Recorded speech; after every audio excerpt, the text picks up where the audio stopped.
తెలుగుదేశం అసంతృప్తుల్ని తమ వైపుకి తిప్పుకునే ప్రయత్నం చేస్తోంది వైఎస్ఆర్ కాంగ్రెస్ పార్టీ. కళ్యాణదుర్గం నియోజకవర్గం టీడీపీ ఇన్ఛార్జి మాదేని ఉమామహేశ్వర నాయుడుతో సంప్రదింపులు జరుపుతోన్నాడు రాప్తాడు ఎమ్మెల్యే తోపుదుర్తి ప్రకాష్ రెడ్డి.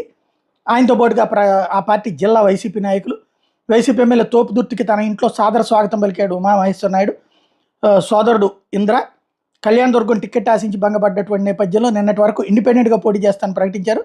సీఎం జగన్ సూచనతో మాదినేని ఉమామహేశ్వర నాయుడిని వైసీపీలో చేర్చుకోవడానికి ముహూర్తం ఖరారు చేశారు. తద్వారా వైసీపీలో తనకి తగినటువంటి ప్రాధాన్యం ఇస్తాం, అంటే ఎమ్మెల్సీ ఇస్తారా లేకపోతే ఏది ఇస్తారన్నట్టు తెలియదు, కానీ ప్రాధాన్యత ఇస్తామని చెప్పినటువంటి నేపథ్యం ఇక్కడ ఒక సంచలనం అవుతుంది ఈ మీటింగులు. అంటే ఇంతకుముందు కూడా చెప్పుకున్నాం, ఏదైతే ముందంతా అసంతృప్తులు అసమ్మతులు అటు ఉన్నాయి, దాన్ని నుంచి ఇటు పక్కకి తీసుకొస్తారు. ఇప్పుడు ఇటువైపుకి అసంతృప్తులు అసమ్మతులు పెరుగుతాయి. ఎందుకంటే